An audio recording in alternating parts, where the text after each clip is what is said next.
Hello everyone. Good evening to all of you. Welcome to my YouTube channel Achilles Maths. चलिए very fast आप लोग जुड़े। जैसा कि आप लोग को बताया गया था कि आज के दिन हम लोग पढ़ने वाले हैं हाइड्रोस्टैटिक्स। हाइड्रोस्टैटिक्स के बारे में पढ़ेंगे, जो खास करके टीएमबी और मुंगेर यूनिवर्सिटी में जो बच्चे पढ़ रहे हैं उनके पार्ट थर्ड के सिलेबस में है। पार्ट थर्ड के सिलेबस में जो पेपर 8 और ग्रुप बी में है। अदर यूनिवर्सिटी में कहीं आपको मास्टर डिग्री मिलेगा, कहीं ग्रेजुएशन मिलेगा, तो अपना अदर यूनिवर्सिटी वाले देख लेंगे कि किस पेपर में है, किस ग्रुप। क्लियर है ना? तो जल्दी से आप सभी लोग जुड़े, बहुत मजा आने वाला है। हर तरह की फीलिंग के साथ मैं आप लोग को पढ़ाऊंगा कि प्रेशर क्या है, कैसे फील करेंगे प्रेशर, फोर्स क्या है, फोर्स को कैसे आप फील करेंगे, है ना। उसके बाद जो है जो भी है सारे चीज को हम फीलिंग के साथ आपको पढ़ाएंगे। मास जो है उसको कैसे फील करेंगे, वो डेंसिटी उसको कैसे कैसे फील करेंगे। देखिए तो आप लोगों ने सारे उपकरण आप लोगों के साथ लाए हैं, है ना। ये सब सारे उपकरण जो है आप लोगों के साथ रखे हैं, इसलिए शुरू से लेकर लास्ट तक आप लोग बने रहेंगे तो आपको बहुत मजा आएगा, है ना। प्रैक्टिकली कर करके आप लोग को हम बताने वाले हैं कि हर चीज माइंड भी नहीं आपके अंदर तक जाने वाला है। तो शुरू से लेकर लास्ट तक सभी लोग बने रहेंगे, विथ प्रैक्टिकल अप्लाई कर करके आप लोग को हम बताने वाले हैं। ठीक है, तो जल्दी सभी लोग जुड़ जाएं। जो लोग जुड़ चुके हैं एक बार हमें कमेंट कर बताएं कि आप प्रॉपर हमें सुन पा रहे हैं, देख पा रहे हैं, वेरी फास्ट। तो जुड़ चुके हैं Ayush Dubey, maths with Rajeev, Nitish, I am fine, Ayush Dubey, Geeta. फटाफट जल्दी से आप सभी लोग जुड़ जाएं, वेरी फास्ट आप सभी लोग जुड़ें। यस, सब कुछ प्रॉपर है। एक बार शेयर भी कर दीजिए कि हो सकता है और कुछ लोग जुड़ जाएं, बेनिफिट ले सकें, है ना। बिल्कुल हम जीरो लेवल से स्टार्ट करेंगे, बिल्कुल जीरो लेवल से स्टार्ट करेंगे ऐसे, है ना। बहुत कुछ बात आप लोग जानते हैं, उसके बावजूद भी हम जीरो लेवल से लेकर चलेंगे ताकि आप थ्योरेटिकल जब आने लगता है, जहाँ ज्यादा माइंड अप्लाई करना पड़ता है, तो हम लोगों को परेशानी होना स्टार्ट हो जाता है। लेकिन हम इतना इजी वे आपको बताना चाहूंगा कि आपको बहुत ही आसान होगा। ठीक है ना। चलिए उसके बाद जुड़ चुके, मजा आने वाला है, बिल्कुल आएगा। रंजन कुमार भी जुड़ चुके हैं। जल्दी सभी लोग एक बार शेयर कर दीजिए, वेरी फास्ट। ठीक है ना। जब स्टार्ट हो जाएगा तो आप लोग कंटिन्यूअस देखते रहेंगे। ठीक है, चलिए शेयर कर दिए आप लोग। चलिए सेशन स्टार्ट करते हैं। अब समझिएगा ध्यान से, हर बात पर आप लोग गौर करेंगे। ठीक है, फर्स्ट क्लास है इसलिए शुरू से लेकर लास्ट तक देखिएगा, तभी आपको पता चल पाएगा कि मजा आया या नहीं आया। बात समझ पा रहे हैं ना? ओके ओके, हाँ बिल्कुल यूनिक होने वाला है। आशीष विद्यार्थी बोल रहे हैं, बिल्कुल। देखिए समझिए, हाइड्रोस्टैटिक्स दो वर्ड से बना हुआ है। क्योंकि कुछ भी हम लोग पढ़ाई जब स्टार्ट करें तो जो भी हेडिंग हो, जो भी नेम हो, उस पर पहले डिस्कस करनी चाहिए, उससे बहुत कुछ सार निकलता है जब कुछ भी आप पढ़ रहे हो। तो दो वर्ड इसमें बना हुआ, हाइड्रो प्लस स्टैटिक्स। तो हाइड्रो का मतलब होता है फ्लूइड और स्टैटिक्स का मतलब हो गया है एट रेस्ट। एट रेस्ट, ठीक है ना। यही लिखा होता है हाइड्रो डायनामिक्स। तो क्या होता है, हाइड्रो फ्लूइड डायनामिक्स मतलब मोशन हो जाता। लेकिन यहाँ क्या है, स्टैटिक्स है, इसका मतलब वो क्या, रुकने की बात हो रही है, रेस्ट की बात हो रही है, एट रेस्ट। कुछ लोगों के माइंड में आ जाता है कि हाइड्रो का मतलब वाटर, तो सिर्फ वाटर ही हाइड्रो का मतलब नहीं होगा। तो हाइड्रो का मतलब आपको क्या समझना है, फ्लूइड समझना है।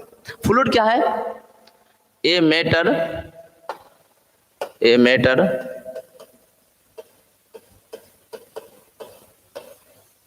which can be flow।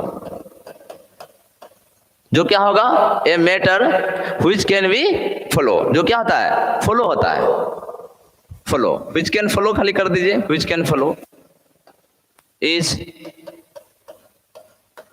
known as fluid। ठीक है, एग्जाम्पल के लिए लिक्विड, गैसेस, ठीक है ना। तो किसको बोला जाएगा, ए मैटर, वह पदार्थ, ठीक है। व्हिच कैन फॉलो, जो कि बह सकता है। फॉलो मतलब क्या, बह सकता है। हर बात को क्लियर किया जाएगा, वो शुरू से लेकर सिर्फ लास्ट तक का ब्रेन कितना मजा आने वाला है, उसी को हम लोग फ्लूइड बोलेंगे।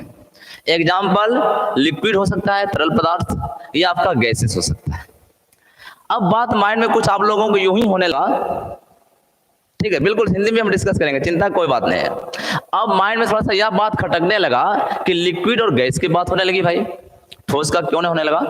तो एक बार पहले हम लोग कंपेयर कर लेते हैं, कंपैरिजन कर लेते हैं कि लिक्विड क्या होता है, गैस क्या होता है और सॉलिड क्या होता है, ताकि और भी आपको बेहतर समझ में आएगा, और उससे भी क्वेश्चन आता है, उसका भी जरूरत पड़ेगा, ठीक है ना। तो अब हम डिस्कस करेंगे स्टेट्स ऑफ मैटर पर डिस्कस करेंगे, ठीक है ना। कितना होता है आप लोग बता सकते हैं स्टेट्स ऑफ मैटर, कौन कमेंट करके बताएंगे। ऑफ मैटर कितने प्रकार के होते हैं, कितने लोग हम बता सकते हैं कि स्टेट ऑफ मैटर कितने प्रकार के होते हैं, बताइए फास्ट। चलिए, हेमंत राज बोल रहे हैं 3 टाइप्स के होंगे, नीतीश बोल रहे हैं 3 टाइप्स के होंगे, और बताइए स्टेट्स ऑफ मैटर, क्योंकि आप लोग ये चीज 11 12 में पढ़े हुए हैं, उसके बावजूद भी देखिए कितना मजा आने वाला है आप लोगों को है। चलिए, आयुष भी 3 ही बता रहे हैं, सॉलिड, लिक्विड, गैसेस बता रहे हैं नीतीश, 3 ही। देखिए स्टेट्स ऑफ मैटर 5 होते हैं, ठीक है ना। स्टेट्स ऑफ मैटर्स कितना होता है, 5। पदार्थ की प्रकृति, पदार्थ की अवस्थाएं कितने होती हैं, 5। लेकिन इन जनरल हम लोग 3 ही पढ़ते हैं, ठीक है ना। वह 3 क्या होता है, तो आप बोलेंगे सॉलिड, लिक्विड और गैसेस। क्या क्या, सॉलिड, लिक्विड और गैसेस। हाँ, अमरजीत ने कमेंट किया कि प्लाज्मा होता है। मैं तो इस राजी भी बोले कि 5। Very good very good very good. तो 2 और कौन कौन होता है बता सकते हैं, 2 और जो बच गया कौन कौन। एक तो प्लाज्मा आप लोगों ने बता दिया, एक तो प्लाज्मा आप लोगों ने बता दिया, ठीक है। दूसरा बताइए क्या होता है, और बताइए दूसरा क्या होगा, बॉस कंडेंसर। अच्छा, कुछ सही आए हैं। बीईसी क्या होता है, बीईसी। बीईसी का मतलब क्या हो गया, बी से बॉस, ई से आस्टिन, आइंस्टीन, और सी से कंडेंसेंस। क्या होता है, कंडेंसेंस,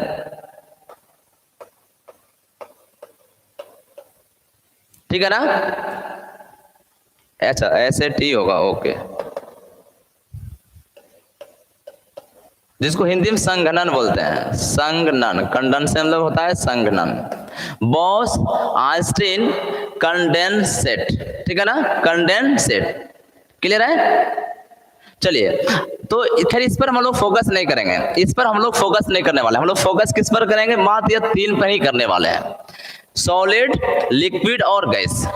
अब हम लोग समझेंगे कि सॉलिड क्या होता है, इसका क्या क्या प्रॉपर्टी है। आप सुने होंगे कि कोई क्या होता है कि जो इसमें आप क्या क्या प्रॉपर्टी पढ़ते हैं कि इसका जो वॉल्यूम होता है फिक्स होता है, उसका जो है इनकम्प्रेसिबल होता है या नहीं होता है ना, इसका वॉल्यूम फिक्स होता है या नहीं होता है, रिजिड होता है या फ्लूइड होता है। इससे बहुत सारा हम लोग डिस्कस करने वाले हैं, है ना। चलिए, इसका वॉल्यूम, शेप, उसके बाद फ्लूइड होगा या आपका रिजिड होगा, ठीक है ना, हर चीज में हम डिस्कस करने वाले हैं। बात क्लियर है। एक बार पहले आप लोग स्क्रीनशॉट ले लीजिए, क्योंकि हम इसको ऊपर करने वाले हैं। जल्दी सब लोग स्क्रीनशॉट ले लें, इसको हम ऊपर करने वाले हैं। ले लिए स्क्रीनशॉट। चलिए, अब इसको हम स्क्रॉल ऊपर करते हैं। अब हम बात बारी बारी से करेंगे, है ना, सॉलिड, लिक्विड और गैस, हर चीज की हम बात करने वाले हैं। बात क्लियर है ना। चलिए, अब हम सॉलिड की बात, इसके नीचे सॉलिड लिखेंगे, यहाँ लिक्विड का लिखा जाएगा और यहाँ हम गैस के बारे में लिखेंगे। जैसे हम यह ले लिए बॉल, यह बॉल हम आपसे पूछेंगे यह सॉलिड है लिक्विड है, क्या बताएंगे आप, यह गैस है, तो आप बताएंगे सॉलिड है, क्योंकि यह कठोर है, इसको हम प्रेस नहीं कर पा रहे हैं, ठीक है। कुछ ऐसे बॉल मिले जो प्रेस कर पा रहे हैं, वैसा बॉल नहीं है, ऐसा बॉल जो प्रेस आप नहीं कर पा रहे हैं, इसका मतलब ये क्या हो गया, सॉलिड हो गया, ठीक है ना। बॉल ले लिया आप, ठीक है ना, ठोस है। उसके बाद मान ले कोई आप क्यूबॉइड ले लिए, कोई क्यूब ले लिए या क्यूबॉइड ले लिए, कोई सिलेंडर ले लिया आप, ये आपका सिलेंडर है। ये सब आपका क्या हो गया, सॉलिड हो गया, जिसको कि आप कंप्रेस भी नहीं कर पा रहे हैं और वह बिल्कुल कठोर है। उस पर ज्यादा फोर्स लगाने के बावजूद भी, उसमें बहुत ज्यादा फोर्स लगाने के बाद वह क्या होगा, क्या होता है, ज्यादा फोर्स लगाने के बावजूद भी उसके चेंजेस उसमें नहीं आता है, या तो टूट नहीं जाएगा वह, लेकिन उसमें चेंजेस होने का मतलब क्या, जैसा बॉल है तो बॉल ही रहेगा। जैसे ये घड़ी है, घड़ी की यदि हम बात करें, घड़ी क्या है, घड़ी बताइए, घड़ी आपका ठोस है या द्रव है कि गैस है? गैस तो खैर नहीं बताइए, घड़ी क्या है बता सकते हैं आप लोग? घड़ी क्या है, कौन बताएंगे? घड़ी क्या है? जितने लोग वॉच कर रहे हैं कम से कम एक बार शेयर जरूर कर दें, लाइक कर दें, ठीक है ना। आज ज्यादा लोगों को जुड़ना चाहिए, बहुत मजा आएगा, प्रैक्टिकली हम बताएंगे। चलिए, प्रीति सुप्रिया बोल रहे हैं कि घड़ी जो है सॉलिड है, बिल्कुल सही है सर। जब 11 का बैच पढ़ाते हैं तो हमको नोटिफिकेशन नहीं आता है, आप ऑन कर लीजिए, मिलेगा, जरूर मिलेगा आपको, ठीक है ना। चलिए, तो घड़ी के बारे में लोगों ने बताया कि सॉलिड है, बिल्कुल। वॉच आपका जो घड़ी, जो मैंने घड़ी पहना है, वॉच, ये सब आपका क्या हो गया, सॉलिड हो गया।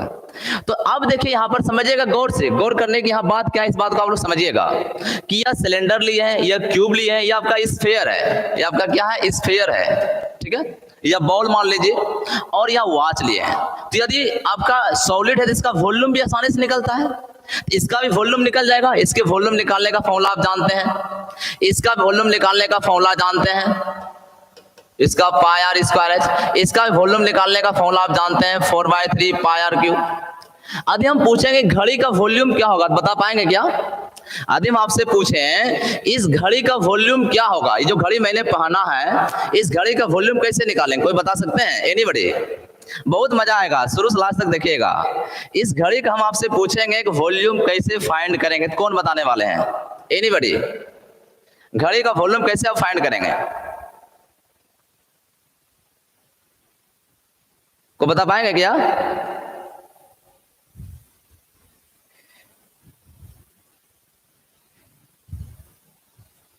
नहीं, देखिए घड़ी का वॉल्यूम जो है, चूंकि इसका जो शेप है, घड़ी का जो शेप होता है इरेगुलर होता है,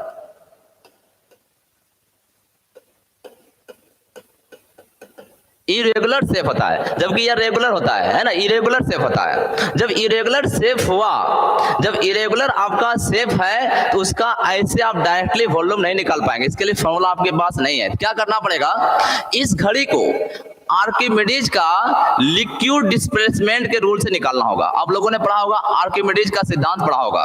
तो आर्किमिडीज के लिक्विड डिस्प्लेसमेंट का रूल क्या कहता है, इस वस्तु को किसी लिक्विड के अंदर डाल देंगे, जैसे मान लिया ग्लास है ना, इस ग्लास में हम वाटर भर दें, पूरा नहीं भरें, कुछ खाली रखें, ठीक है ना, वाटर इसमें डाल दें या कोई लिक्विड डाल दें, मतलब पूरा भरा नहीं, कुछ खाली भाग है। उसके बाद घड़ी को इसमें हम डालेंगे, तो घड़ी डालने के बाद जितना हुआ लिक्विड को विस्थापित करेगा, मतलब ऊपर लेकर आएगा, जितना वह लिक्विड को विस्थापित करेगा, डिस्प्लेसमेंट करेगा, वही घड़ी का आयतन होगा। तो जो इरेगुलर सॉलिड होगा उसका वॉल्यूम निकालने का आर्किमिडीज लिक्विड डिस्प्लेसमेंट रूल क्या कहता है, किसी लिक्विड के अंदर उस पदार्थ को डालिए, ठोस पदार्थ को डालिए, जितना वह लिक्विड को डिस्प्लेसमेंट करेगा वही उस वस्तु का वॉल्यूम होगा। बात समझ गया ना? ठीक ठीक, ओके ओके। चलिए आगे क्यों हम बढ़े, चलिए आगे क्यों हम बढ़ते हैं भाई। चलिए अब यहां पर हम बात करेंगे, इसमें इसके प्रकृति की हम बात करेंगे। पहले हम पूछेंगे इसके शेप के बारे में पूछेंगे, ठीक है ना। तो शेप जो होता है इसका क्या होता है, ठोस का जो शेप होता है वह फिक्स होता है। क्या होता है, फिक्स होता है, इसका फिक्स होगा,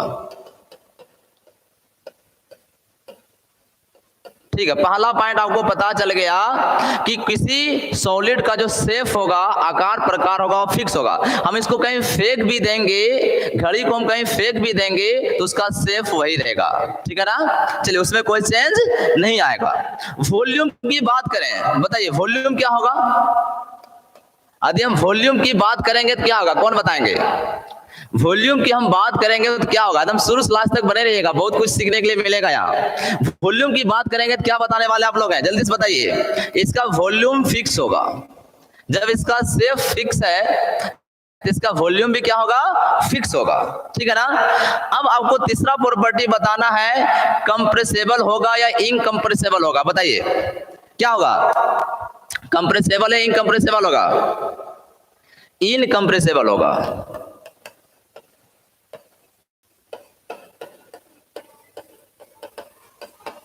ठीक है ना, क्या होगा, इनकंप्रेसेबल होगा, क्योंकि इसको हम कंप्रेस नहीं कर पाएंगे, इसको कंप्रेस नहीं कर पाएंगे। बात समझ पा रहे हैं ना, क्योंकि इतना यह ठोस होता है, रिजिड होता है कि इसको हम कंप्रेस बहुत ज्यादा फोर्स लगाने के बावजूद भी क्या होता है, इसको हम कंप्रेस नहीं कर पाए, इसलिए क्या लिख दे, इनकंप्रेसेबल, ठीक है ना। कोई दिक्कत इसमें।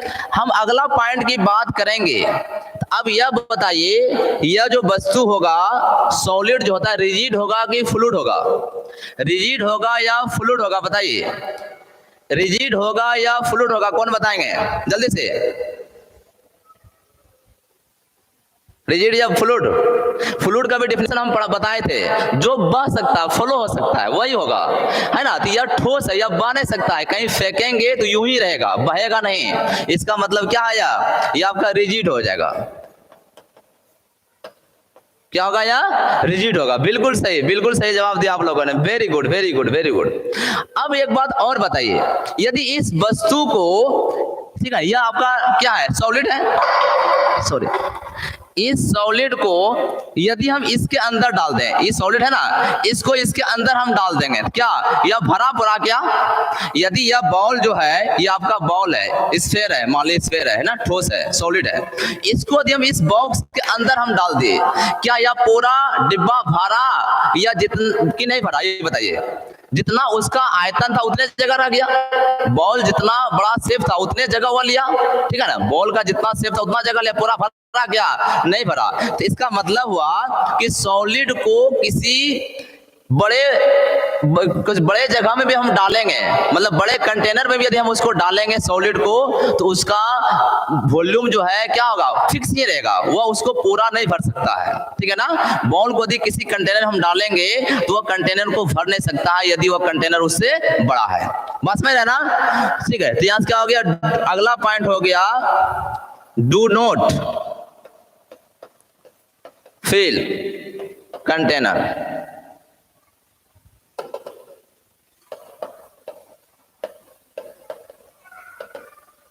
कंप्लीटली,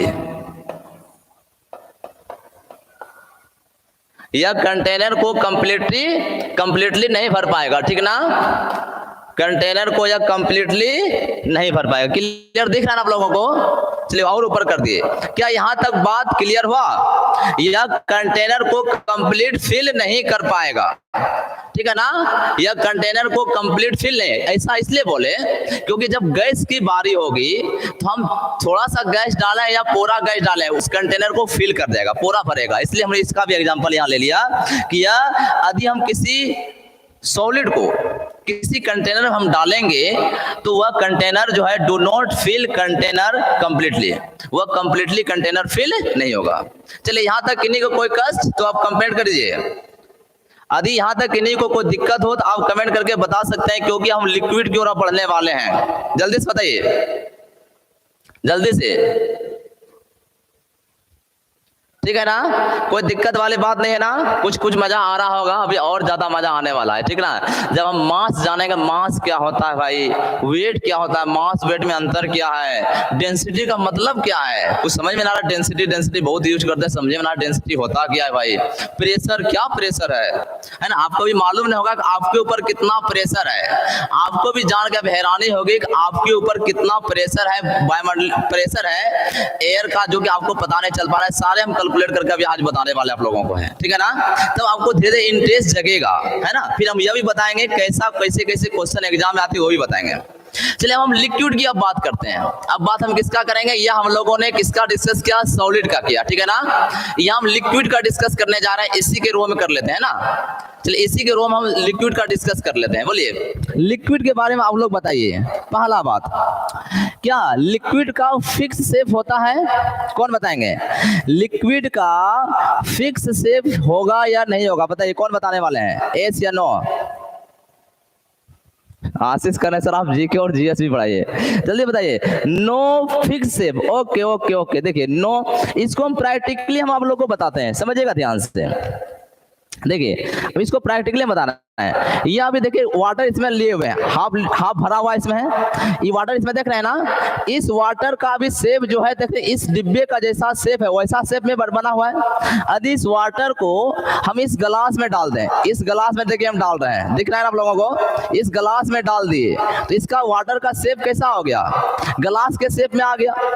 यदि फिर इस वाटर को किसी और कंटेनर में डालेंगे तो उस कंटेनर का शेप में बदल जाएगा। इससे यह पता चला कि लिक्विड का कोई शेप नहीं हो रहा है, जिसमें इसको डालेंगे या क्या है बोतल के शेप में है, इसको हम डाल दिए गिलास में तो वाटर का जो शेप होगा गिलास के शेप में आ गया। मतलब जहां आप डालेंगे उसके शेप में आ जाएगा, इसका मतलब उसका कोई फिक्स शेप नहीं है। तो क्या लिखेंगे यहाँ पे, नो फिक्स्ड शेप, ठीक है। दूसरा पॉइंट की हम बात कर रहे हैं यहाँ पर, क्या इसका फिक्स वॉल्यूम होगा,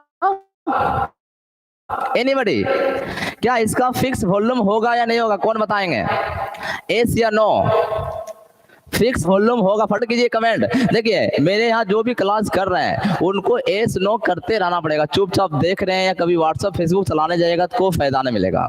जब बोले समझ में आया एस या ना, आपको बोले थे ना समझ में आए तो या, न आए तो ना, और आंसर आपको देते जाना है फटाफट।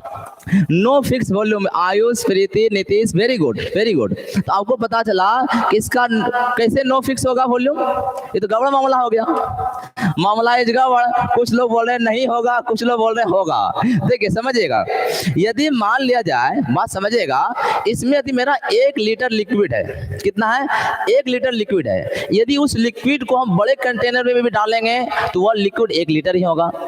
इससे यदि छोटे कंटेनर में आ जाए, मान लिया 2 लीटर का कंटेनर हो और इसमें हम 1 लीटर डाले हुए हैं, खैर 1 लीटर से थोड़ा सा ज्यादा है, ठीक है, 1 लीटर में मान लिया 1 लीटर का ही है और भरा हुआ पूरा है, इसको बड़े कंटेनर में डाल दिए, वह बड़ा कंटेनर 10 लीटर का हो, 20 लीटर का हो, तो तब पर यह 1 लीटर उसमें डालेंगे तो उस कंटेनर में भी क्या होगा, 1 लीटर ही रहेगा। इसका मतलब हो गया मामला गड़बड़ हो गया। आज खैर कोई बात नहीं है, खैर कोई बात नहीं, फिर से हम स्टार्ट कर लेते हैं। बहुत दिनों के बाद आज डिस्कनेक्ट हुआ है, क्या किस वजह से हो गया, चलिए खैर कोई बात नहीं है। तो आपको यहाँ से क्या पता चला कि लिक्विड का जो शेप होगा वह क्या होगा, लिक्विड का जो शेप होगा वह फिक्स नहीं होगा, लेकिन उसका वॉल्यूम क्या होगा, फिक्स होगा, ठीक है। Okay okay okay, very good very good. उसका तीसरा बात बताइए, क्या यह कंप्रेसिबल होगा या कंप्रेसिबल इनकंप्रेसिबल होगा, बताइए, कंप्रेसिबल होगा या इनकंप्रेसिबल होगा, जल्दी से बताइए, बताइए लिक्विड जो है कंप्रेसिबल होगा या कंप्रेसिबल नहीं होगा, कौन बताएंगे, वेरी फास्ट, रुकना नहीं चाहिए, आप लोग का जवाब आते रहना चाहिए, आप लोगों का जवाब आते रहना चाहिए। आज 1 हफ्ते के बाद ये डिस्कनेक्ट हुआ, किस वजह से वह बता रहे हैं, है ना। चलिए आयुष बोल रहे हैं कंप्रेसिबल होगा, प्रीति बोल रही है कंप्रेसिबल होगा, है ना, सोच के बोलिए, सोच कर आप लोगों को जवाब देना है, सोच कर ही आप लोगों को जवाब देना है, ठीक है ना। चलिए हम लिख देते हैं फटाफट यहां पर,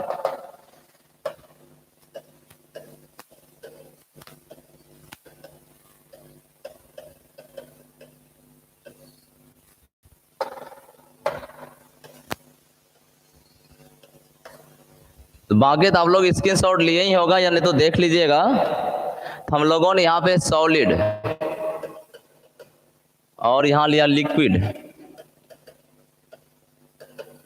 और यहाँ लिया गैसेस, ठीक है ना। तभी हम लिक्विड पर डिस्कस कर रहे थे, क्या डिस्कस कर रहे थे कि पहला हम लोगों ने यह सीखा कि नो फिक्स्ड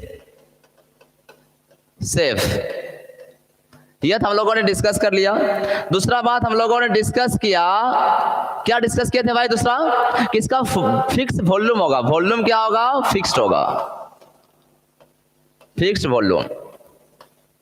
तीसरा हम बात क्या कर रहे थे, कंप्रेसिबल होगा या कंप्रेसिबल नहीं होगा, इस बात को पहले ध्यान समझिएगा, गौर से देखिए, यहां समझिए, प्रैक्टिकली समझिएगा। या बोतल दिख रहा है आप लोगों को? पूरा भरा हुआ दिख रहा है कि कम भरा हुआ दिख रहा है? जल्दी से बताइए। यह बोतल जो है वाटर से पूरा भरा है कि कम भरा हुआ दिख रहा है आप लोगों को? जल्दी से कमेंट करके बताइए। पूरा भरा है कि आधा भरा हुआ? जल्दी से बताइए। दिख रहा है आप लोगों को तो बताइए वेरी फास्ट। क्या कौन बताने वाले हैं? कम भरा हुआ। वेरी गुड, ठीक है। अभी देखिए इसको हम कंप्रेस करने का प्रयास करते हैं, ठीक ना? देखिए कंप्रेस हो रहा है, कंप्रेस हो गया ना? अभी ये बोतल है, इसको हम कंप्रेस किया, देखिए कंप्रेस हो रहा है, हो गया कंप्रेस। तो आपको लगा कि हमने लिक्विड को कंप्रेस किया, लेकिन लिक्विड कंप्रेस नहीं हो रहा था, इसका एयर कंप्रेस हुआ, जो इसके अंदर एयर है। यदि इस बोतल को पूरा भर लें, जैसे यह देखिए, यह बोतल देखिए पूरा भरा हुआ है, यदि सही रूप से भरा हुआ रहेगा तब पूरा कंप्रेस करने का प्रयास भी करेंगे तो यह कंप्रेस नहीं होगा।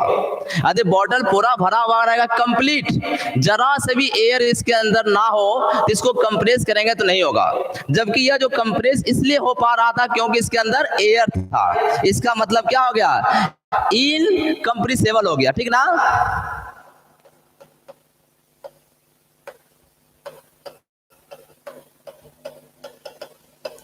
बात समझ में आया? बात समझ आया? प्रैक्टिकली समझ में आ रहा होगा आप लोगों को? ओके, अगला बात करेंगे कि यह जो होगा रिजिड होगा या फ्लूइड होगा। बताइए, अभी हम लोग पढ़ेंगे कि यह फ्लूइड होगा क्योंकि यह बहता है।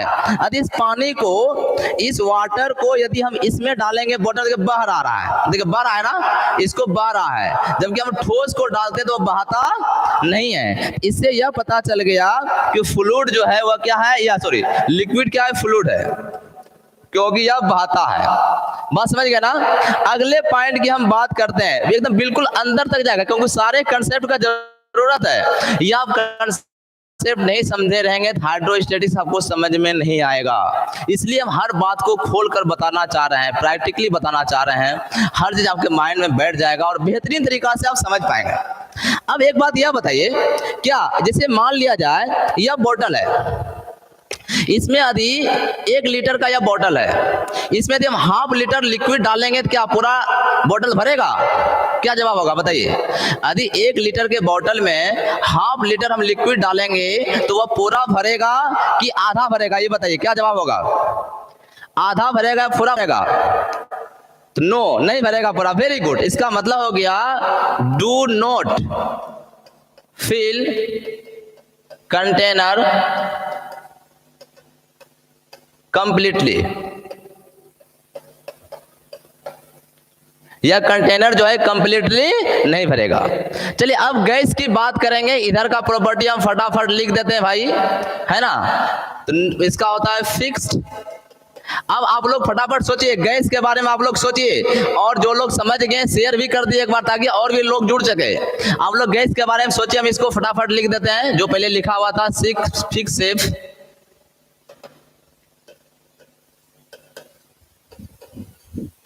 फिक्स्ड वॉल्यूम इन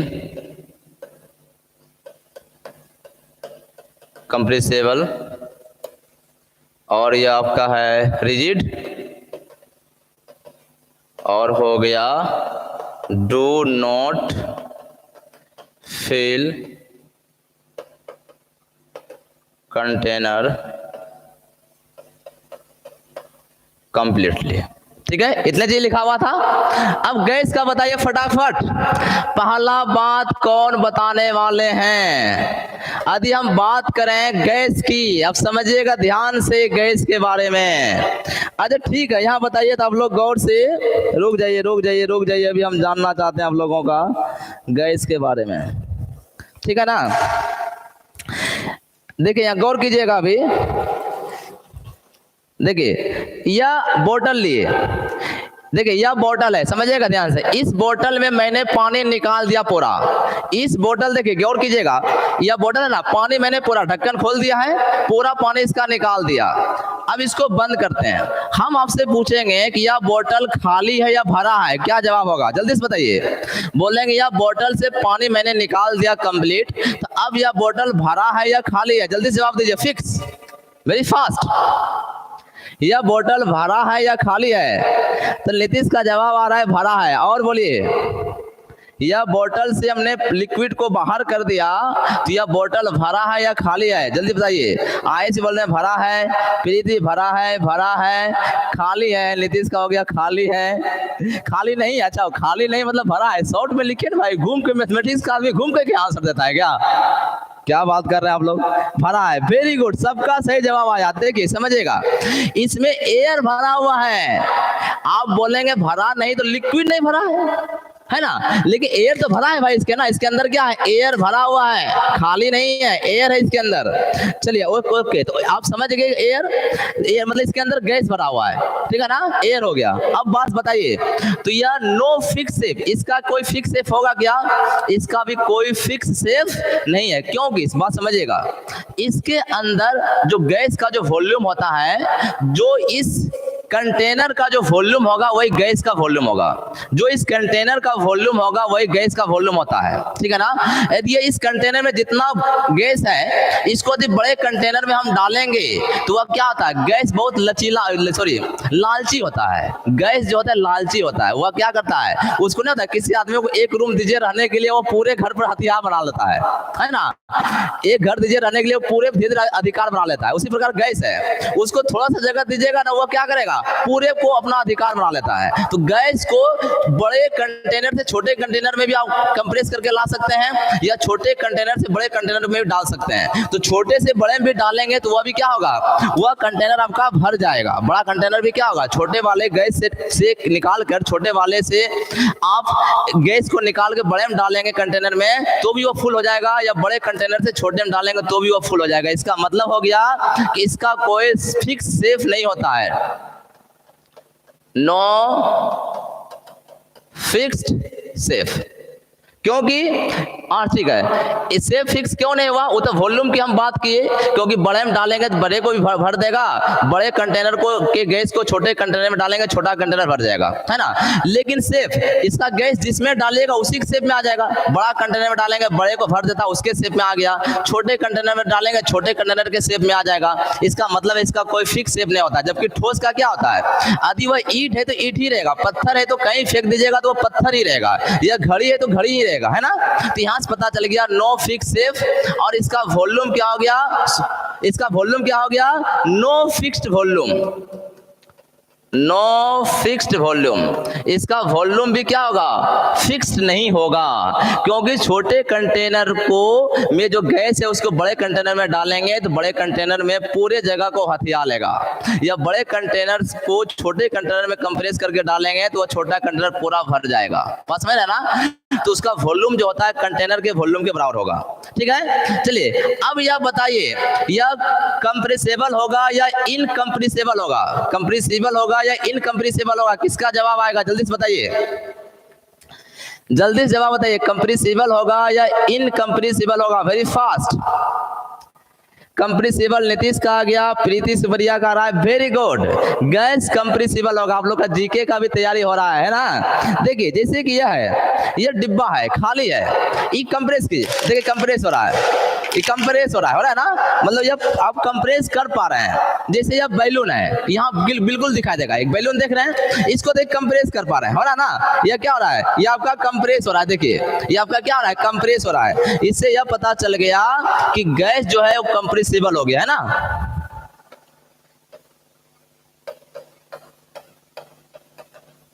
चलिए उसके बाद यह फ्लूइड है या लिक्विड है? सॉरी रिजिड है। फ्लूइड या रिजिड है? क्या बताओगा? तो आप बताएंगे कि तो फ्लूइड होगा, अभी एग्जांपल ऊपर हम दे ही दिए।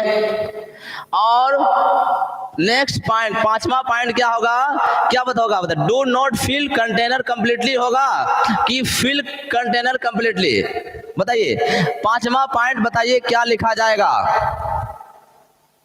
पांचवा फुल भरेगा, क्योंकि गैस को छोटे कंटेनर से हम बड़े कंटेनर में डालेंगे तो वो पूरा भर देगा कि कम भरेगा? जल्दी से बताइए। फुल करेगा। Very good, very good, very good, very good. Fill container completely.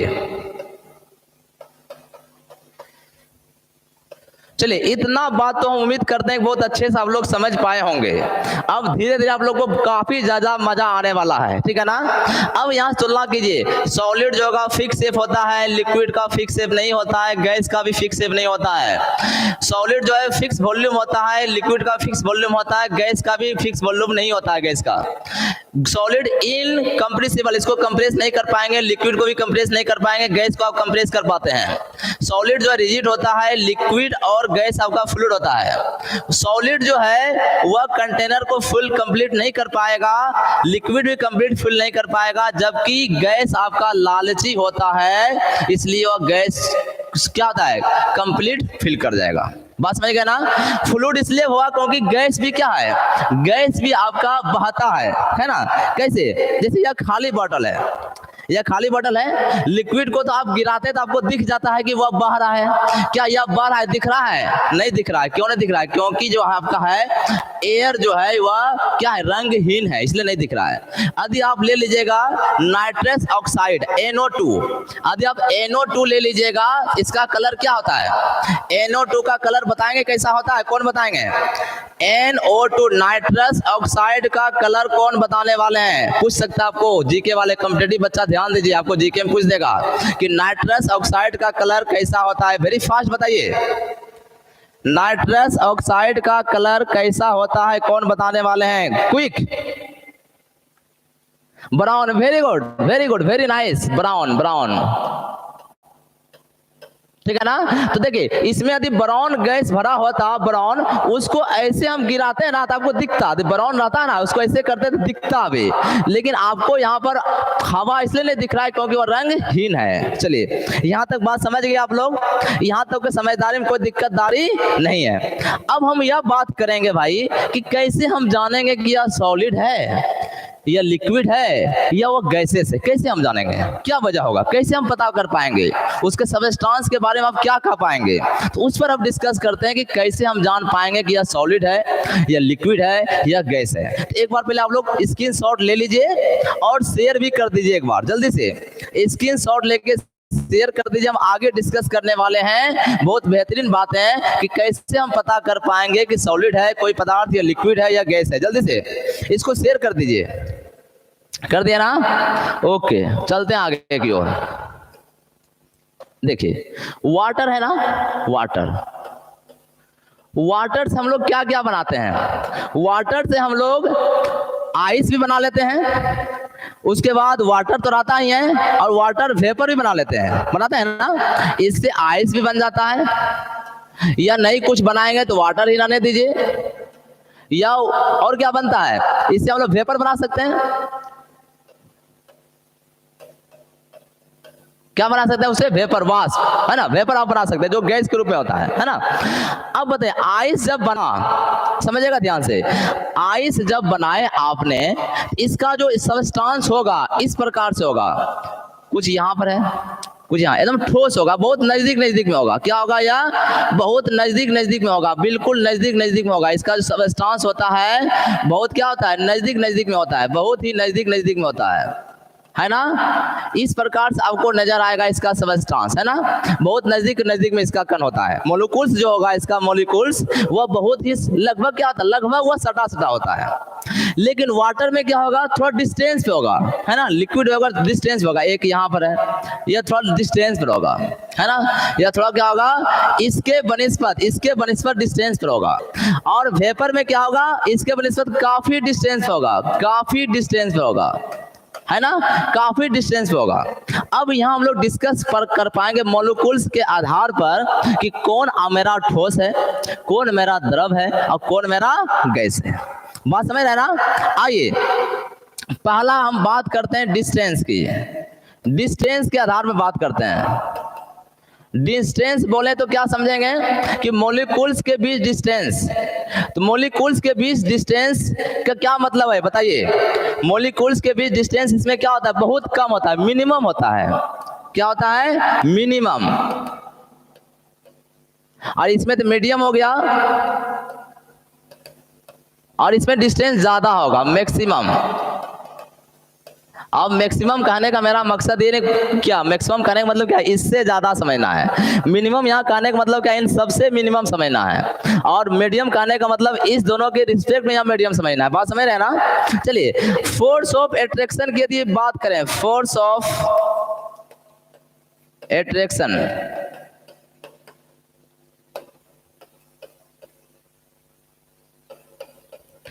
Force of attraction के बारे में क्या बताएंगे? फोर्स ऑफ अट्रैक्शन कौन बताएंगे? फोर्स ऑफ अट्रैक्शन कहने का मतलब हुआ इसका जो मॉलिक्यूल्स है उसके बीच क्या अट्रैक्शन फोर्स लगेगा। तो यह बात गौर कीजिएगा, जब इसका जो सबस्टांस है, इसका जो मॉलिक्यूल्स है ना, इस सबस्टांस के अंदर जो मॉलिक्यूल्स है वो बहुत नजदीक में है।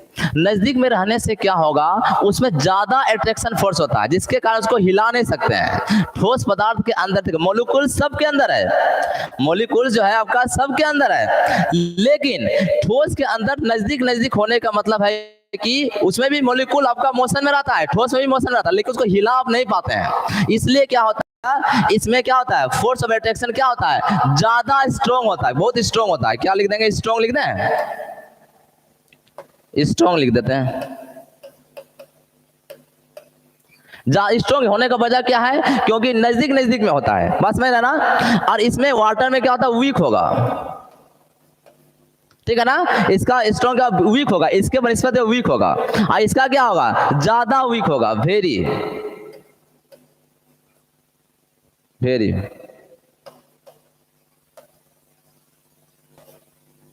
ठीक है ना, वेरी वीक होगा। बात समझ गया ना, बहुत कमजोर होता है इसमें। चलिए अगला पॉइंट, इसी में हम बात करते हैं काइनेटिक एनर्जी की बात करते हैं।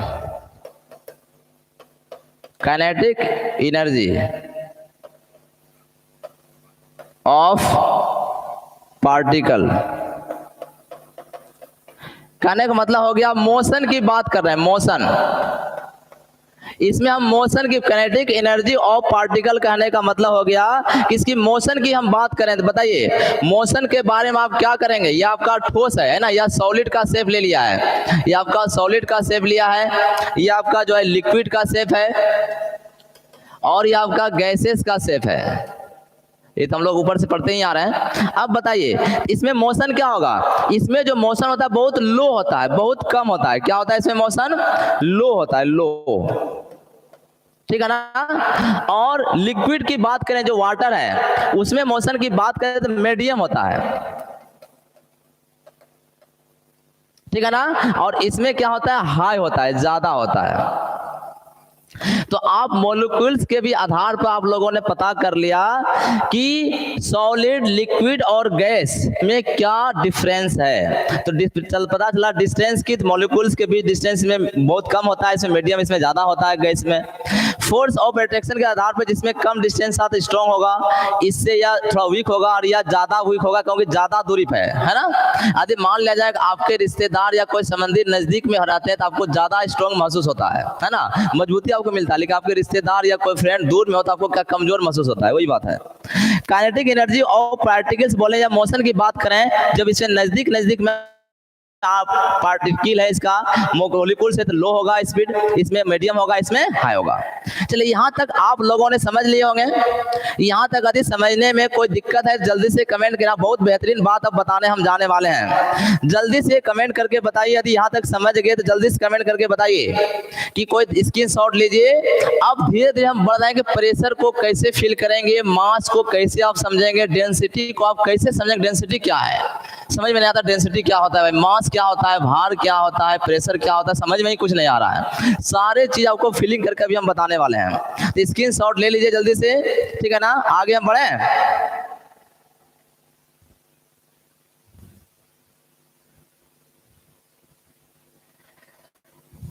क्लियर है, मजा आ रहा है ना। एक बार शेयर भी कर दीजिए आप लोग, एक बार सभी लोग शेयर भी कर दीजिए, ठीक है ना, बहुत ही मजा आएगा। पार्ट थर्ड वाले खास करके अपने अपने सारे दोस्त को शेयर कर दीजिए, बहुत मजा आने वाला है।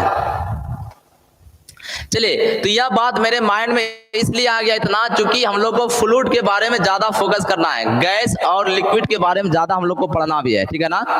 मोशन की जब बात होगी तो वह बाद में हम करेंगे उसमें, है ना। लेकिन अभी हम लोग का क्या स्टैटिक की बात होगा। हाइड्रोस्टैटिक अभी लिखे थे ना, अभी हम लिखे थे हाइड्रो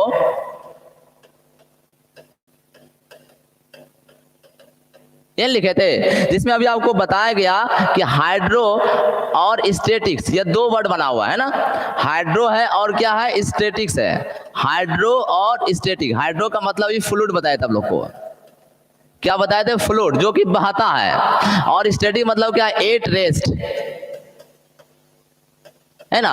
अब फ्लूइड की हम यहाँ डिफिनेशन लिख रहे हैं। एक तो आपको जनरल बात समझ में आ गया कि जो बहता है उसी को फ्लूइड बोलते हैं, जिसमें कि आपका लिक्विड और गैस आता है। इसका डिफिनेशन क्या होगा, चलिए डिफिनेशन इसका लिखिए। Fluid is a substance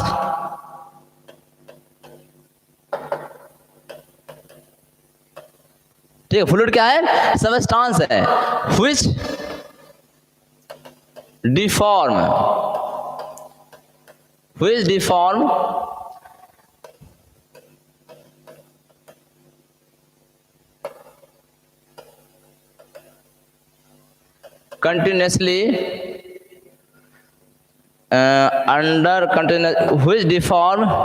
continuously under the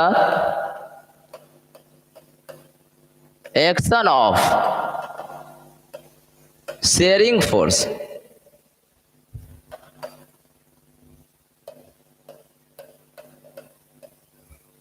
sharing force, बात समझिए ध्यान से, क्या लिखे हैं, क्या लिखे हैं, fluid is a substance which deform continuously under the action of the sharing force. मतलब शेयरिंग फोर्स के तहत वह क्या अगर डिफॉर्म होगा। जैसे मान ले कि कोई ठोस पदार्थ है, यह ठोस पदार्थ है, यह आपका डिफॉर्म नहीं होगा, यह जहां भी जाएगा तो यह बॉल ही रहेगा, कहीं भी इसको रख देंगे फेंक देंगे तो क्या होगा, यह बॉल ही रहेगा। लेकिन यदि यह लिक्विड है, यह लिक्विड है, इसको खोल के हम गिरा दें, यह खोल करके मान लिया जाए हम इस बोतल में डाल देंगे तो यह डिफॉर्म हो गया, क्या हो गया, डिफॉर्म, नया रूप ले लिया, है ना। तो वही हम यहाँ बताना चाह रहे हैं, क्या बताना चाह रहे थे भाई, कि फ्लूइड इज ए सबस्टांस, वह पदार्थ है व्हिच डिफॉर्म, जो बदलता है, डिफॉर्म हो जाएगा, है ना, टूट जाएगा, deform continuously under the action of sharing force. Sharing force किसको बोलेंगे, तो शेयरिंग फोर्स का एक छोटा सा एग्जांपल आप लोग को देते हैं।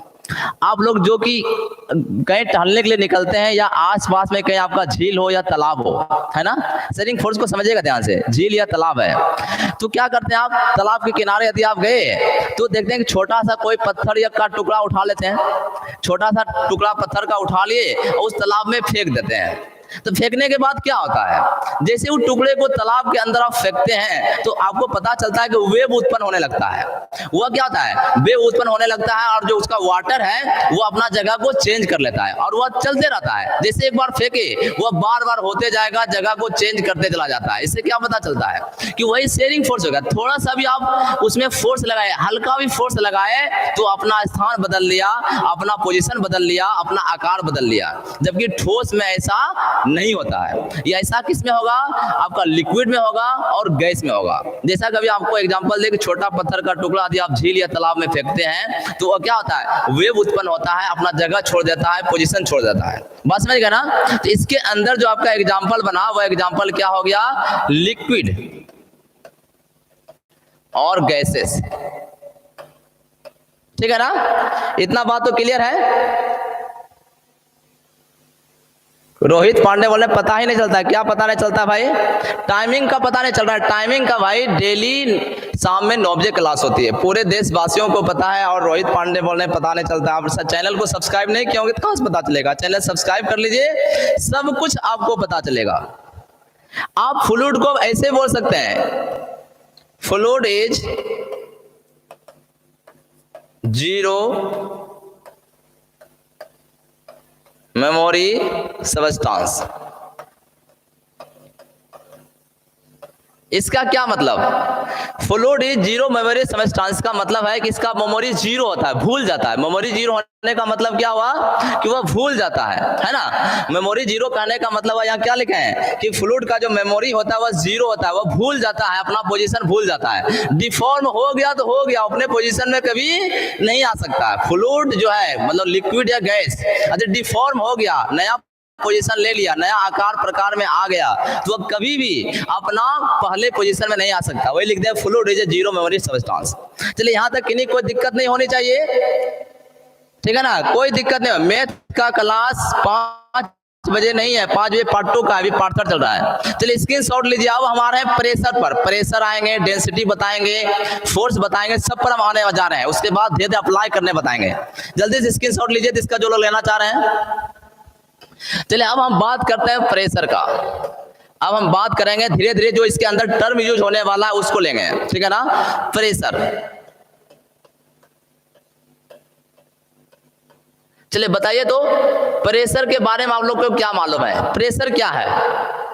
सब अभी फील करवाएंगे आप लोगों को, चिंता नहीं कीजिएगा, सब कुछ फील होगा। प्रेशर क्या है, कौन बताने वाले हैं।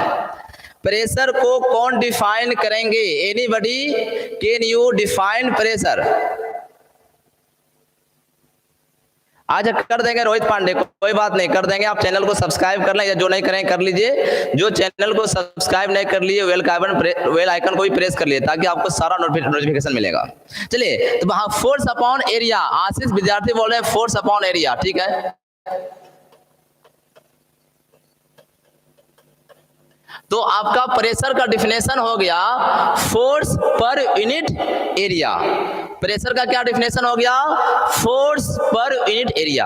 अच्छा, आपने कभी यह फील किया है, आप ऐसा प्रेशर कभी फील किया है। अभी हम आपको फील करके बताएंगे, है ना, प्रेशर को फील करके अभी हम आप लोग को बताने वाले हैं। सबसे पहले तो यह इस प्रेशर को आप समझ लीजिए।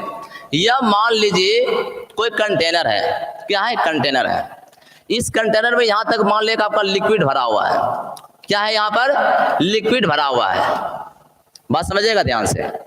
अब इसके अंदर हम क्या करते हैं, एक टुकड़ा डाल देते हैं, है ना। कोई मान ले कि यह बल्ब है, यह बॉल है ना, इस बॉल के इसके अंदर हम डालते हैं, इस बॉल को इसके अंदर हम डाल दिए।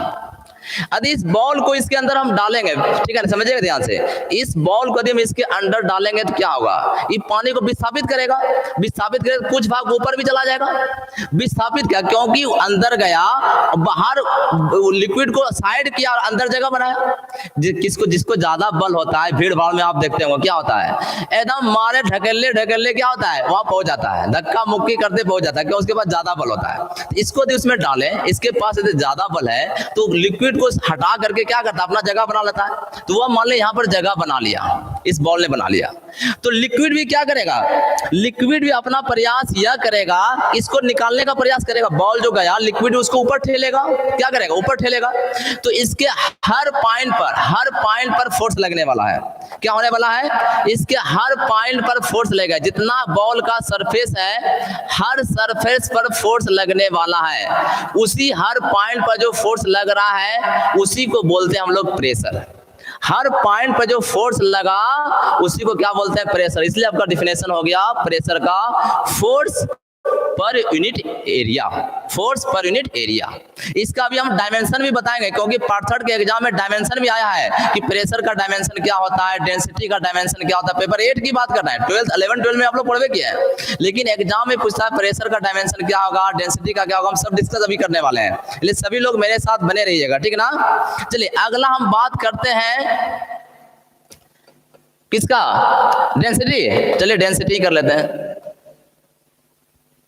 चलिए डेंसिटी का डिफिनेशन कौन बताएंगे, डेंसिटी का डिफिनेशन कौन बताने वाले हैं, वेरी फास्ट क्विक। कुछ लोग मैदान छोड़ने लगे, अरे मैदान नहीं छोड़िए, अभी बहुत कुछ सिखाएंगे, ठीक है ना। बताइए, जो लोग इस लेक्चर को बाद में भी देखेंगे तो शुरू से देखिएगा तभी मजा आएगा, या कोई भी लेक्चर शुरू से देखेंगे तभी मजा आएगा। बताइए इसका कौन बताएंगे, शॉर्ट में ही बताइए इसका डिफिनेशन, शॉर्ट में बताइए डेंसिटी का क्या होता है, डेंसिटी का डिफिनेशन कौन बताएंगे, क्विक। चलिए रोहित पांडे का आ गया mass upon volume, very good, mass upon volume. अब एक बात बताइए आप लोगों को इसमें बहुत ज्यादा कंफ्यूजन होगा। डिफिनेशन हो गया मास पर unit volume, very good very good, Ashish Vidyarthi ने सही जवाब दिया। देखिए अब इसमें बहुत ज्यादा कंफ्यूजन है ना। वॉल्यूम तो आप समझ लेते हैं भाई, ठीक है, इस कंटेनर का वॉल्यूम क्या होगा, जितना इसमें आएगा उसका वॉल्यूम होगा, आप समझ लेते हैं। उसके बाद जो है यार डेंस मास में भी कंफ्यूज, मास क्या है और यह डेंसिटी में आपको बहुत ज्यादा कंफ्यूजन है। मास क्या होता है कि जैसे मान ले कि कोई कंटेनर है, इसके अंदर जितना आएगा वही उसका मास होता है, ठीक है ना। यह कंटेनर मान ले कि 5 केजी का है, इसके अंदर 1 केजी डालेंगे तो वह 1 केजी इसका मास हो जाएगा। इस कंटेनर के अंदर हम 2 केजी डालेंगे तो वह उसका क्या हो जाएगा, मास हो जाएगा। बात समझिएगा ध्यान से। लेकिन डेंसिटी की बात करें भाई, डेंसिटी क्या होता है, समझ में नहीं आ रहा डेंसिटी क्या होगा, समझिएगा ध्यान से। मान लिया जाए मेरे पास 2 कंटेनर है, एक कंटेनर यह है और एक कंटेनर यह है। मैंने ये 2 कंटेनर लिया, ध्यान समझिएगा, बिल्कुल ध्यान से समझिएगा, ठीक है ना, ठीक है ना। तो यहाँ पर क्या होगा, मान ले इसका भी वॉल्यूम भी और इसका भी वॉल्यूम हमने भी मान लिया, दोनों का वॉल्यूम हमने क्या मान लिया, बराबर है। दोनों का वॉल्यूम हमने क्या माना यहाँ पर है, बिल्कुल मैंने बराबर मान लिया, ठीक है। अब जब वॉल्यूम को हम बराबर करेंगे, समझिएगा ध्यान से, जब वॉल्यूम को बराबर करने का मतलब कांस्टेंट हो गया, इसका मतलब हो गया डेंसिटी हम लोग रो से डिनोट करते हैं ना, डेंसिटी हम लोग रो से डिनोट करते हैं, रो डायरेक्टली प्रोपोर्शनल हो जाएगा मास का, होगा ना। वॉल्यूम को बराबर करने का मतलब कांस्टेंट, जब वॉल्यूम को आपने कांस्टेंट कर दिया, इसका मतलब हो गया कि डेंसिटी और मास एक दूसरे के डायरेक्टली प्रोपोर्शनल है। इससे यह पता चल रहा है कि जिसका ज्यादा मास होगा उसका डेंसिटी ज्यादा होगा, जिसका ज्यादा मास होगा डेंसिटी ज्यादा होगा। मान लिया जाए कि इसके अंदर मैंने 5 मोती डाला, कितना मोती डाला इसके अंदर, 5। इसके अंदर मैंने डाल देता हूं, इसके अंदर मोती हम डालने जा रहे हैं 1 2 3 4 5 6 7 8 9 10। इसके अंदर मैंने 5 मोती को डाला और इसके अंदर हमने 10 मोती को डाला। तो बताइए अब किसका डेंसिटी ज्यादा होगा, कौन बताएंगे, किसका डेंसिटी ज्यादा होगा, कौन बताएंगे, वेरी फास्ट। अभी यहां से पता चला कि वॉल्यूम को यदि हम कांस्टेंट कर देंगे भाई, तो डेंसिटी और मास डायरेक्टली प्रोपोर्शनल होगा, जिसमें मास ज्यादा डेंसिटी ज्यादा, डेंसिटी ज्यादा तो मास ज्यादा, डेंसिटी कम तो मास कम, या मास कम तो डेंसिटी कम। इसका मतलब इसके अंदर जो हमने एलिमेंट डाला वह कम है, मास कम, इसका मतलब इसका जो डेंसिटी होगा, इसका जो डेंसिटी आपका आने वाला है वह डेंसिटी यह लेते या छोटा हो जाएगा इसके डेंसिटी से। क्या होगा, क्योंकि इसमें मास ज्यादा है डेंसिटी ज्यादा होगा, इसमें मास कम है तो डेंसिटी कम हो गया। तो शायद इस डेंसिटी का आप लोग अच्छे तरीका से समझ पाए होंगे कि डेंसिटी क्या होता है। जैसे आप सुनते होंगे कि इस गांव की डेंसिटी ज्यादा है, इस गांव की डेंसिटी कम है, इसका क्या मतलब होता है कि दोनों गांव का एरिया लगभग बराबर है, एरिया बराबर करना पड़ेगा। जैसे यहाँ वॉल्यूम दोनों को बराबर की है ना, तो दोनों गांव का एरिया मान ले बराबर, वहां तो वॉल्यूम नहीं लगा, एरिया का ही सेंस होगा। दोनों गांव का एरिया बराबर है, जिस गांव में ज्यादा लोग रह रहे हैं तो बोलते हैं इसकी डेंसिटी ज्यादा है, जिस गांव में कम लोग रह रहे हैं उसको बोलते हैं कि इसका डेंसिटी कम है। तो वही लॉजिक यहां भी लग रहा है कि 2 बर्तन का वॉल्यूम बराबर है, इसमें कम एलिमेंट है, कम इसमें मोलिक्यूल्स है, इसका डेंसिटी कम होगा, इसमें ज्यादा है इसलिए ज्यादा होगा, ठीक है ना। सब कुछ क्लियर जा रहा है ना, सब कुछ फील हो रहा है आप लोगों को, ठीक है। अब एक बात आएगा रिलेटिव डेंसिटी का, रिलेटिव डेंसिटी। बताइए रिलेटिव डेंसिटी का मतलब क्या समझते हैं, या इसको और क्या बोलते हैं,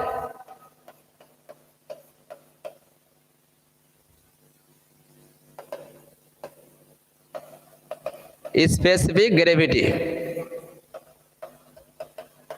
बताइए रिलेटिव डेंसिटी का मतलब कौन बताएंगे, किसी ऑब्जेक्ट का density of object, density of, इस सब टर्म का यूज होगा, हम सब्जेक्ट के अंदर घुस चुके हैं, सब्जेक्ट के अंदर हम घुस चुके हैं। डेंसिटी ऑफ ऑब्जेक्ट अपॉन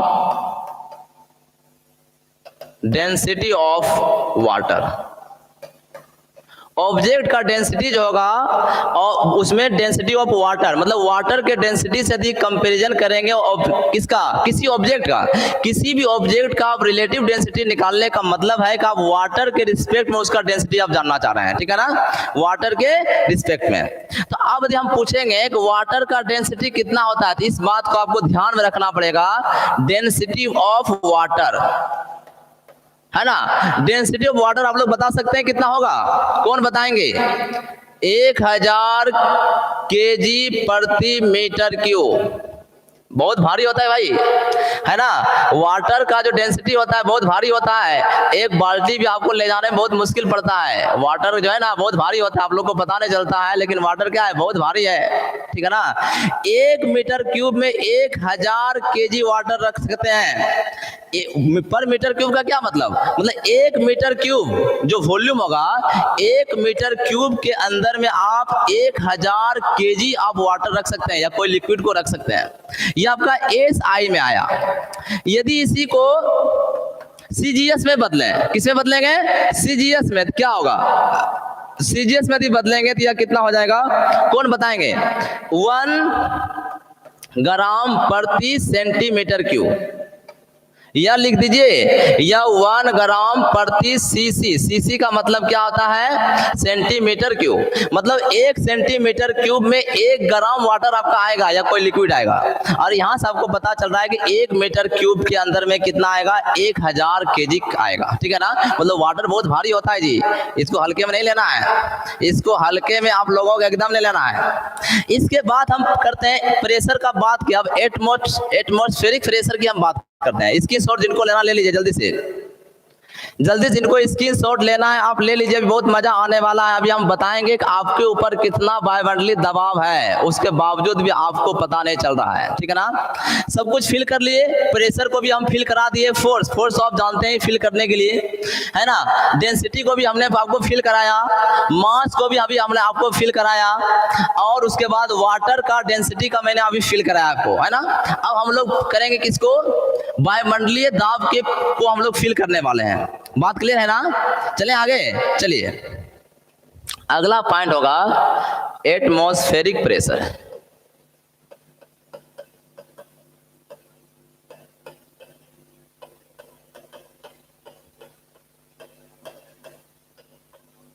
चलिए एटमॉस्फेरिक प्रेशर कितना होता है बता सकते हैं, वायुमंडलीय दाब, कौन बताना है? एटमॉस्फेरिक प्रेशर कहने का मतलब आप यह भी कर सकते हैं एयर प्रेशर, एयर प्रेशर, कौन बताने वाले हैं? एटमॉस्फेरिक प्रेशर कौन बताने वाले हैं, बताएं कोई? 1.015 इंटू 10⁵। क्या इसका यूनिट क्या होता है? पास्कल का नाम सुने हैं ना, क्या पास्कल का नाम सुने आप लोग? हाँ, पास्कल लीजिए, या तो न्यूटन प्रति मीटर स्क्वायर या पास्कल। अब गौर कीजिएगा यहाँ पर, या इसको लगभग में आप मान सकते हैं, लगभग में आप 10⁵ न्यूटन प्रति मीटर स्क्वायर मान सकते हैं या पास्कल।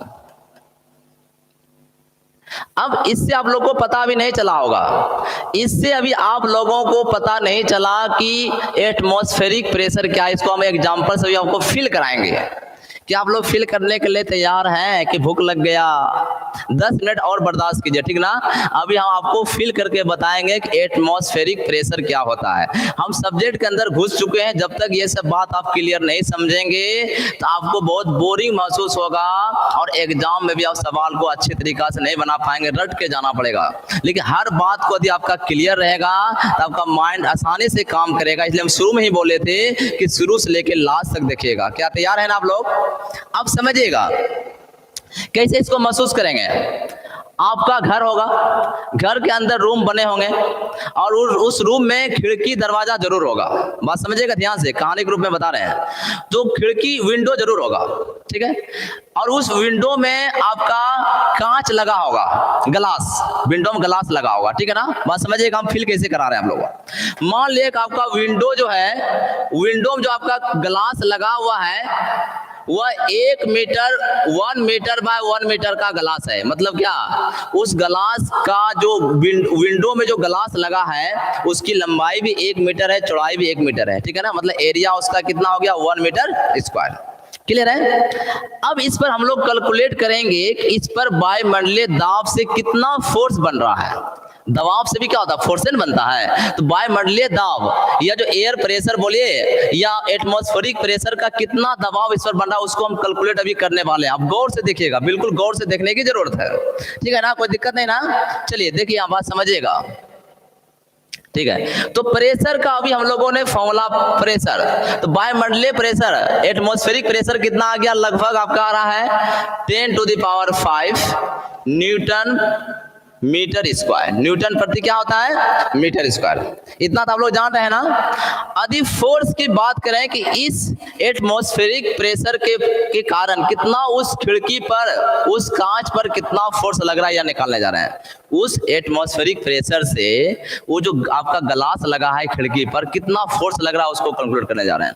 फोर्स इक्वल कितना होगा, फोर्स इक्वल फॉर्मूला बताइए, बहुत मजा आने वाला यहाँ पर है। जितना मजा अभी तक नहीं आया वह मजा आपको यहाँ पर नहीं मिला तो आपको फिर कुछ कहना ही नहीं है, ठीक है ना। चलिए, प्रेशर इनटू एरिया, और वह प्रेशर कितना है, P मतलब क्या हो गया, एटमॉस्फेरिक प्रेशर, एयर प्रेशर 10⁵, ठीक है ना। कितना, 10⁵ इनटू ये आपका है न्यूटन प्रति मीटर स्क्वायर। और एरिया की बात करेंगे, इसका एरिया कितना होगा, 1/1 मीटर स्क्वायर। मतलब एरिया इसका हो गया 1 मीटर स्क्वायर। तो यहाँ से आपका जो मान आ गया 10⁵ न्यूटन आ गया। कितना फोर्स लग रहा है भाई यहाँ पर, तो आपको पता चल गया कि यहाँ जो फोर्स लग रहा है 10⁵ न्यूटन लगा। और इतना तो आप लोग को मालूम होता है कि F में जो होता है वह M और G होता है, mass into G, gravitational force होता है ना। जो पृथ्वी का भी एक फोर्स होता है जो किसी वस्तु को अपने ओर खींच के रखा हुआ है, नहीं तो आप भी आसमान में आज उड़ते। पृथ्वी पर आप इसलिए हैं, है ना, क्योंकि आप ग्रेविटेशनल फोर्स जो पृथ्वी खींच के आपको रखा है G के वजह से। तो G का मान पृथ्वी पर कितना है, कौन बताने वाले हैं, G का मान पृथ्वी पर कितना है, तो आप बताएंगे सर G का मान 9.8 के आसपास है ना। चलिए, तो यहाँ से जो इसको फोर्स जो को हम लिख सकते हैं 10⁵, इसको हम 9.8 से भाग लगा देंगे तो इतना kg आ जाएगा। कितना आएगा, इतना आपका केजी में बदलने वाला है, वेट या केजी में आ जाएगा, इतना केजी वेट में चला जाएगा। तो 9.8 को लगभग मान लीजिए 10, 9 पॉइंट को जी है, जी से भाग लगाइएगा ना भाई, इस जी से हमने उसको भाग लगाया तो मास मेरा निकलने जा रहा है, जो कितना निकल जाएगा, तो 10⁴ kg वेट हो गया। अब यह बात समझिएगा गौर से आप कि एक विंडो था, क्या था, एक विंडो आपके खिड़की पे, सॉरी, एक विंडो आपके रूम में लगा हुआ था। उस विंडो में हमने क्या लिया, 1/1 मीटर स्क्वायर का एक ग्लास था, ठीक है ना। उस ग्लास पे हम लोगों ने मैंने कैलकुलेट किया कि एटमॉस्फेरिक प्रेशर जो है कितना फोर्स लगा रहा है, तो यह फोर्स 10⁵ न्यूटन निकला। इस न्यूटन में आपका m के साथ g भी है, उस g से हमने डिवाइड कर दिया, g मतलब 9.8 मतलब लगभग 10, लगभग लीजिए ना, तो 10⁴ मतलब इतना kg, 100 × 100 kg आप मान सकते हैं। कितना हो जाए, वेट जो हुआ उसका 100 × 100 kg हो गया। इसका मतलब है कि यदि 100 kg का कोई आदमी है, समझिएगा ध्यान से, यदि 100 kg का आदमी लेंगे तो कितना आदमी लेना पड़ेगा, 100 आदमी लेना पड़ेगा। 100 आदमी ने उस पर फोर्स लगा रहा है। वो जो वायुमंडलीय प्रेशर है, एटमॉस्फेरिक प्रेशर बोलिए या तो एयर प्रेशर बोलिए, वो कितना बल लगा रहा है, 100 × 100 kg, है ना। मतलब क्या, 100 आदमी, यदि एक आदमी का वेट 100 kg लेते हैं तो दूसरा का 100 आदमी जितना उस पर फोर्स लगा था उतना एयर प्रेशर लगा रहा है। एक आदमी का वेट यदि हम 100 kg लें तो 100 आदमी होगा ना भाई, एक आदमी के ऊपर एक आदमी के ऊपर एक आदमी, 100 आदमी रख दें, उसका जितना फोर्स होगा उतना फोर्स एयर लगा रहा है, एयर प्रेशर। उसके बावजूद भी खिड़की क्यों नहीं टूट रहा है, बताइए, उसके बावजूद भी खिड़की क्यों नहीं टूट रहा है, कौन बताएंगे। उसका जो कांच है, उसका ग्लास खिड़की का क्यों नहीं टूटा, कौन बताएंगे, बताइए। इसलिए नहीं टूटा भाई क्योंकि एयर जो है खिड़की के इस साइड भी है और उस साइड भी है। ग्लास के इस साइड में भी आपका एयर प्रेशर है और उस साइड में भी एयर प्रेशर है, इसलिए वह बैलेंस है। क्या है, बैलेंस है। यदि आप एयर जो है मतलब एयर जो है आप अंदर से निकाल दीजिए, रूम के अंदर से सारे एयर को वैक्यूम कर दीजिए, निकाल के वैक्यूम कर दीजिए, तो क्या पता चलेगा, जो भी दरवाजा खिड़की होगा सारे टूट जाएंगे, है ना। यदि रूम के अंदर से सारे आप एयर को बाहर कर देंगे तो आपके रूम का जो है जितना दरवाजा होगा, विंडोज होगा, ग्लास होगा, वह सब क्या होगा, टूट जाएंगे। समझ सकते कितना 1 मीटर स्क्वायर में इतना केजी का फोर्स लग रहा था उस पर। बात समझ में आया? कुछ नहीं समझ में आया, कोई बात नहीं। इसको और दूसरे एग्जांपल से हम बताते हैं, दूसरा एग्जांपल हम बता रहे हैं, ठीक है ना। देखिए, यह एक मान लेगा एक कोई आदमी है, जैसे आप ही लोग हैं, ये कोई आदमी है, क्या यह आदमी है, ठीक है ना। ये आपका कोई एक आदमी है, ठीक। मान लीजिए इसके आदमी का जो यह सर है, यह इसका माथा है, माथे का कुछ क्या होगा, उसको हम मान लेते हैं क्या, हेमिस्फीयर मान लिया, अर्धगोला मान लिया, उसका जो माथा है उसको अर्धगोला मान लिया, सपोज के लिए अर्धगोला है। बात समझ रहे हैं ना, ठीक है। तो अर्धगोला होगा तो कुछ ना कुछ का रेडियस होगा, क्योंकि यहाँ पर सर्कल बनेगा, अर्धगोला है, हेमिस्फीयर है, तो यहाँ क्या होगा, सर्कल बनेगा, उसका कुछ रेडियस होगा। तो माथे का कितना रेडियस हो सकता है, 3 इंच, 3.5 इंच, 2.5 इंच इन हो सकता है। हम सपोज कर लेते हैं इसका रेडियस जो है वह 10 सेंटीमीटर है। 10 सेंटीमीटर कहने का मतलब हो गया लगभग 2.5 इंच। कितना ले लिए, 2.5 इंच उसका रेडियस ले रहे हैं। गौर कीजिएगा, बहुत मजा आने वाला आप लोगों को यहाँ पर है, ठीक है ना। अब हम लोग यह कैलकुलेट करना चाह रहे हैं कि किसी व्यक्ति के माथे पर कितना एयर प्रेशर है। क्या काउंट करने जा रहे हैं, कैलकुलेट कितना एयर प्रेशर है। जैसे हम लोगों ने इस पर कैलकुलेट किया कितना एयर प्रेशर था, कितना फोर्स लग रहा था एयर का, यह लग रहा था, यह लग रहा था, है ना, यह लग रहा था। तो किसी आदमी के सर पर कितना लग रहा है वो हम कैलकुलेट करने जा रहे हैं, समझिएगा ध्यान से। इसके पैरेलल में ऐसा हम ड्रॉ कर लेते हैं, इसके माथे पे सीधे ना आएगा ऊपर से एयर प्रेशर, ठीक है। ये आपका एयर है, यह क्या है, आपका एयर है, ठीक है ना, ये एयर है। तो यहाँ इस एयर का यहाँ पर प्रेशर आएगा, इस एटमॉस्फेरिक प्रेशर हमने P मान लिया, और इसका एरिया कुछ को हम लोगों ने क्या ले लिया, A, क्या ले लिया, इसका एरिया A और प्रेशर कितना लग रहा है, P।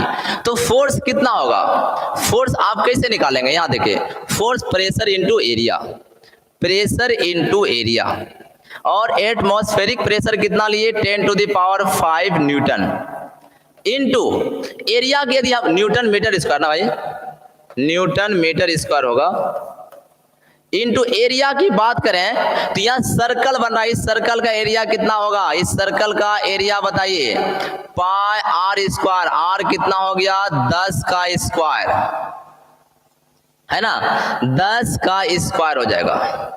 लेकिन यह 10 है किसमें, तो यह आपका सेंटीमीटर है, जबकि यहाँ मीटर है, तो ये सेंटीमीटर को मीटर में बदलेंगे 0.1, 100 से जब भाग लाए 0.1 मीटर हो जाएगा, कितना हो जाएगा, 0.1 मीटर हो जाएगा, कितना होगा भाई, 0.1 मीटर होगा। बात समझ में आया, इतना मीटर स्क्वायर होगा, क्लियर हो गया होगा, क्योंकि 10 सेंटीमीटर मतलब 100 से जब डिवाइड करेंगे तो 0.10 लिखें या 0.1 मीटर लिखें, क्योंकि मीटर था तो मीटर में ला लिया।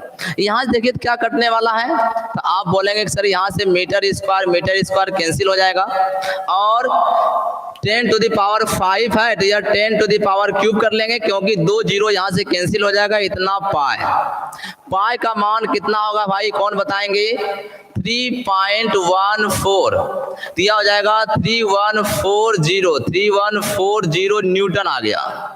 फिर इस न्यूटन को यदि हम मास में बदलें, यहाँ देखिए, न्यूटन को हम लोग वेट में बदले तो क्या करना पड़ा, जी से भाग लगाना पड़ा, किससे भाग लगाए, जी से, मतलब 10 से। उसी प्रकार इसको जब आप भाग लगाएंगे तो यह आप डिवाइड 10 से करेंगे, 314, क्योंकि 10 से डिवाइड करेंगे इसको, इतना केजी वेट हो जाएगा, या मास में कन्वर्ट हो गया, ठीक है, फोर्स बदल गया, मास में आ गया। आप पता कर सकते हैं कि आपके माथे पर जो है इतना केजी का फोर्स लग रहा है, एयर प्रेशर के वजह से कितना वेट का फोर्स लग रहा है आपको, 314 केजी का लग रहा है, उसके बावजूद भी आपको महसूस नहीं हो रहा है। आपके सर के ऊपर जो है एटमॉस्फेरिक प्रेशर, एयर प्रेशर की वजह से न्यूटन को हमें m और g है, इस n में क्या है m और g है, तो इस g को हटाने के लिए हम लोगों ने 10 से डिवाइड किया, क्योंकि इस g का जो मान होता है 9.8 लगभग 10, तो इतना आ गया। मतलब इतना वेट का आपको फोर्स लग रहा है, उसके बावजूद भी आपको महसूस नहीं, क्यों नहीं हो रहा है, कौन बताएंगे? इसलिए आपको महसूस नहीं हो रहा है क्योंकि आपके अंदर में भी तो प्रेशर है, आपके अंदर में भी एयर है, आसपास में एयर है, आगे पीछे सब साइड से आपका क्या है, प्रेशर है, एयर प्रेशर सब साइड से है, और ऊपर से एटमॉस्फेरिक प्रेशर भी है, और आपका अंदर का भी प्रेशर है, तो उसको बैलेंस करके रखा है ना। आपके अंदर का प्रेशर, आसपास का प्रेशर और एयर प्रेशर मतलब एटमॉस्फेरिक प्रेशर दोनों बराबर हो गया, इसलिए आपको महसूस नहीं हो रहा है। महसूस कब होगा? जब एटमॉस्फेरिक प्रेशर और आपका प्रेशर डिफरेंस में होगा, डिफर करेगा, अंतर हो जाएगा कि एटमॉस्फेरिक प्रेशर ज्यादा हो गया या आपका प्रेशर कम हो गया, या आपका प्रेशर ज्यादा हो गया, एटमॉस्फेरिक प्रेशर कम हो गया। उस स्थिति में आपको प्रेशर का पता चलता है। इसलिए प्रेशर का पता नहीं इसलिए चलता है क्योंकि आपका प्रेशर और एटमॉस्फेरिक प्रेशर दोनों सेम होने की वजह से आपको फील नहीं होता है। तो फील कब होगा? Difference of pressure. फील आपको कब होगा? फील आपको होगा डिफरेंस ऑफ प्रेशर से।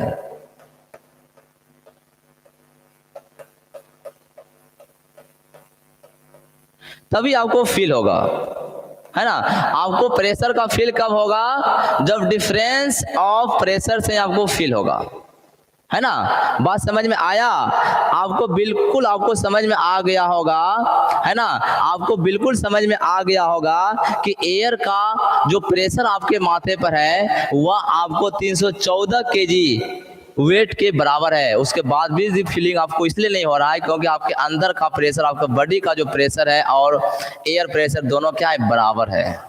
डिफर जब होगा तभी आपको पता चलेगा, तो इसका मतलब है difference of pressure. Difference of pressure होगा तभी आपको पता चलेगा, ठीक है ना। फिर हम लोग डिस्कस करेंगे कि जैसे जैसे ऊपर बढ़ते हैं तो प्रेशर आपका कम होते जाता है, जितना आप ग्राउंड से नीचे जाएंगे प्रेशर ज्यादा होते जाता है। इसी वजह से हम लोग पहाड़ों पर जब खाना बनाते हैं तो जल्दी नहीं पकता है, बहुत कठिनाई होती है। इन सारे बातों हम डिस्कस करेंगे और यहाँ से भी आपका क्वेश्चन आना स्टार्ट हो जाता है। ग्रेजुएशन के भी एग्जाम में क्वेश्चन आया हुआ है, यहाँ जो हम लोग पढ़े जैसे आपसे पूछ दिया जाएगा। देखिए चलिए हम डिस्कस करें, इतना स्क्रीनशॉट ले लीजिए और 5 मिनट टाइम लेंगे, और आप लोगों का 5 मिनट का हम समय लेने वाले हैं, ठीक ना। क्योंकि इतना फीलिंग हमको कराना था आप लोगों को कि फोर्स क्या होता है, डेंसिटी क्या होता है, प्रेशर क्या होता है, मास क्या होता है, एयर प्रेशर क्या होता है, सब बात हमको समझाना। यदि आप लोग 5 मिनट बर्दाश्त करेंगे तो हम आगे क्लास को बढ़ाएंगे, नहीं तो अगले दिन क्लास लेंगे। बोलिए, यदि 5 मिनट आप लोग करने के लिए तैयार हैं तो बोल जाइए वेरी फास्ट। चलिए कर ही देते हैं, ठीक है ना। 5 मिनट और क्लास ले ही लेते हैं।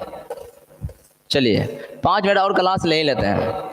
अब देखिए एग्जाम में भी जो आया हुआ है कि डेंसिटी का डायमेंशन बताइए क्या होगा, प्रेशर का डायमेंशन बताइए क्या होगा, है ना। चलिए डायमेंशन की हम बात कर लेते हैं।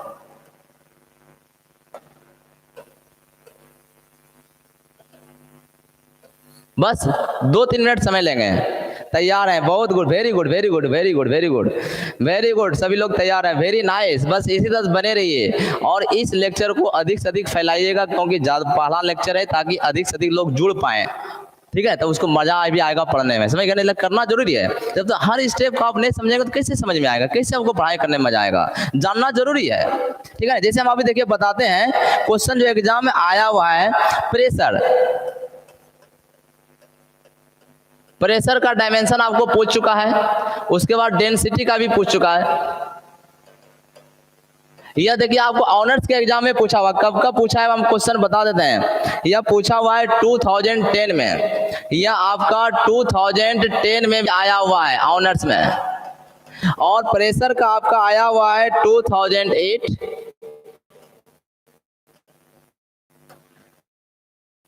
2008 ऑनर्स, 2013 ऑनर्स ऑब्जेक्टिव में पूछा हुआ है, और 2015 ऑनर्स। अब आप ही तो जब यह पूछ रहा है तो आपको पढ़ना पड़ेगा ना भाई। देखिए यह भी एग्जाम में पूछा हुआ है, तो कैसे नहीं पड़ेगा, सब कुछ पढ़ना है, सब कुछ जानना है, ठीक है ना। तब ना आपको लोग बार बार बोलते हैं पढ़ो कहीं से, पर सीखो यहीं से। कहीं से पढ़िए, हमको कोई दिक्कत नहीं है, अच्छा है पढ़िए, लेकिन पढ़ो कहीं से, पर सीखो यहीं से। इस बात पर ध्यान देना है, ठीक है ना। Okay okay okay okay okay okay, याद है, वेरी गुड है, कोई बात नहीं इसको, लेकिन समझिए इस बात को, समझा कभी हम आपको बताए, जानते हैं आप लोग, मालूम है कि सबको यह मालूम है, उसके बावजूद हम क्यों बता रहे हैं, क्योंकि एग्जाम में आया हुआ है, बात समझ रहे ना। ठीक है, वेलोसिटी का बताइए, वेलोसिटी का।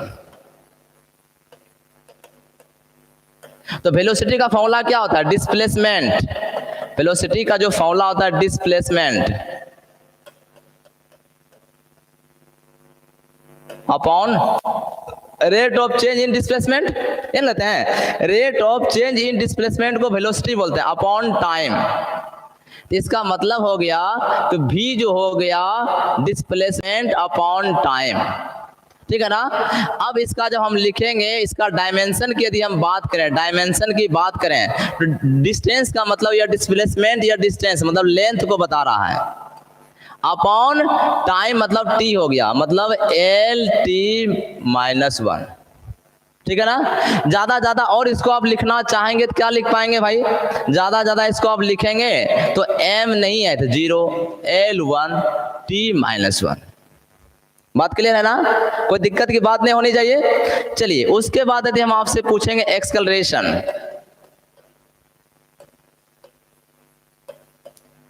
एक्सेलरेशन की बात करें, एक्सेलरेशन क्या होता है, rate of change in velocity,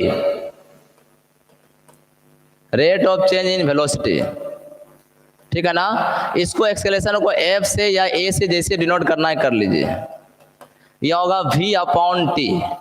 तो यहाँ V का भी हम लोगों ने निकाला LT-1 और टाइम है, तो यह हो जाएगा LT-2, या ज्यादा आप लिख सकते हैं M0 L1T-2। क्लियर है। तीसरा एक्सेलरेशन के बाद यदि हम बात करेंगे तो आप लोग बताइए किसका, फोर्स का बताइए, फोर्स, मास इनटू एक्सेलरेशन, है ना, फोर्स। तो यह हो गया मास इनटू एक्सेलरेशन F, है ना। मास को स्मॉल में लिखे, ज्यादा अच्छा लगेगा, है ना। तो मास के लिए तो m हो जाएगा भाई, मास के लिए आपका m हो गया, और एक्सेलरेशन का मान हम लोगों ने निकाला LT-2, बस यही हो गया, ठीक है ना। उसके बाद यदि हम पूछेंगे डेंसिटी,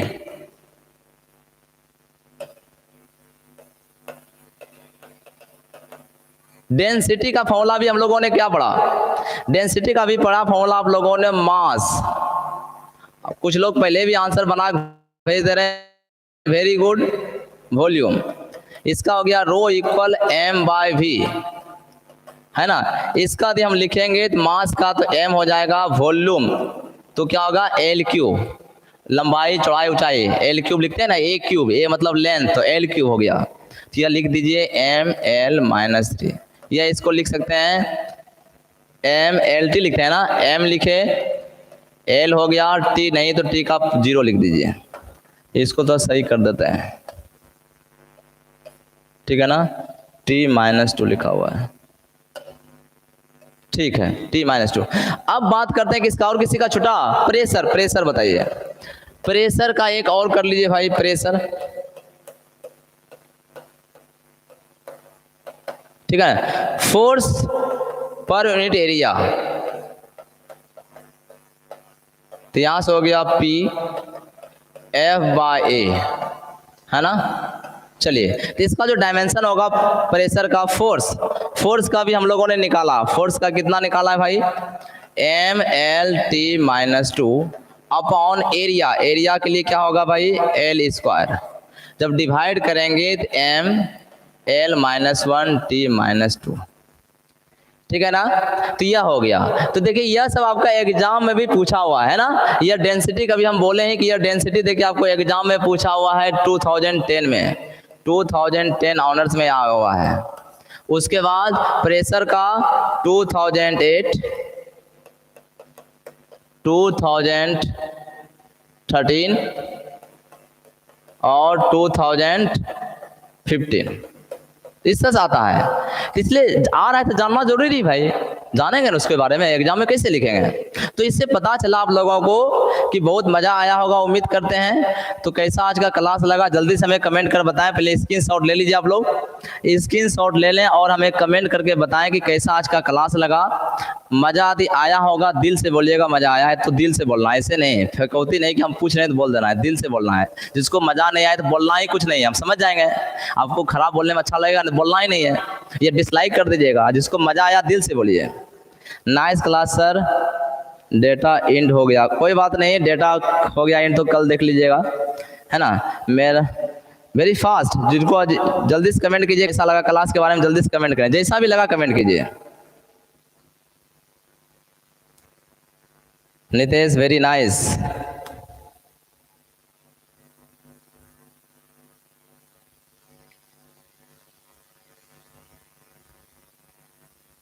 चलिए खैर ठीक है। तो आप लोग जो है जितने लोगों ने देखा अच्छा लगा, ठीक है, और चैनल को यदि सब्सक्राइब नहीं किए होंगे तो कर लीजिएगा, इसलिए कि ताकि आपको नोटिफिकेशन मिलेगा। और नई क्लास दोबारा करना है तो कोई जरूरी नहीं है, आप कर भी लिया तो अनसब्सक्राइब कर सकते हैं, ठीक है ना। और अच्छा नहीं लगा डिसलाइक भी कीजिए, कैसे हम मोटिवेट होगा, हमको कैसे सुधार करना होगा, हमको पता चलेगा। हाँ डिसलाइक हो रहा है इसका मतलब लोग सेटिस्फाइड नहीं है, हम और बेहतर करने का प्रयास करेंगे, ताकि जो भी डिसलाइक करेंगे उसको भी हम लाइक करवाएंगे, जैसे भी हो अपने answer. Very good very good, मजा आ गया, वेरी नाइस, ओके ओके। और आप लोग अपने निकटतम दोस्तों को जरूर शेयर आज का लेक्चर कीजिएगा। पहले आप करते थे या नहीं करते तो कोई मतलब नहीं है, लेकिन आज वाला जरूर कीजिएगा, क्योंकि कल पार्ट 3 के ज्यादा बच्चे जुटे, अधिक से अधिक बच्चे जुटे, ताकि उसको पता चल जाएगा कि नहीं कि ऐसा पढ़ाई हो रहा है। यहाँ सिलेबस स्टार्ट हो गया है, डायनामिक्स और हाइड्रोस्टैटिक्स आपका पेपर 8 में है, उसको अच्छी तरीका से पढ़ना होता है। हम बेहतरीन तरीका से पढ़ाने का प्रयास करेंगे, तो आप लोग को अधिक से अधिक लोगों तक शेयर कीजिएगा, ठीक है ना। बिल्कुल शेयर कीजिएगा आप लोग, ताकि और मजा आएगा, हम लोगों को ज्यादा लोग जुड़ेंगे ज्यादा मजा आएगा, ठीक है ना। ठीक है, जिसका नेट खत्म हो गया नेट भरा लीजिएगा, है ना, या कल देख लीजिएगा। तो चलिए तो आज के सेशन को आप यहीं समाप्त करेंगे। तो आपको पता चलेगा मेरा पढ़ाने का टेक्निक क्या था, प्रैक्टिकली भी हम वे लेंगे, ताकि आपको माइंड में सेट होगा, हाँ भाई प्रेशर ऐसा होता है, डेंसिटी ऐसा है, मास ऐसा हो गया, फोर्स ऐसे लगता है, तो फील होगा आपको, तब माइंड आपका अप्लाई होगा, बस में है ना। और जैसे जैसे क्वेश्चन वगैरह आएगा हम सब कुछ डिस्कस करते जाएंगे, आपको एग्जाम में कैसे लिखना वो भी हम बताएंगे, वो सब प्रॉपर वे में चलेगा, सब प्रॉपर होगा, बस समझ गया ना। ये तो अभी झांकी है, ये तो सिर्फ झांकी है, अभी बहुत कुछ बाकी है, बस समझ गया ना। तो इन्हीं बातों से मैं आज के वाणी को विराम देता हूं, अगले दिन मिलते हैं इसी उत्साह के साथ। Good night.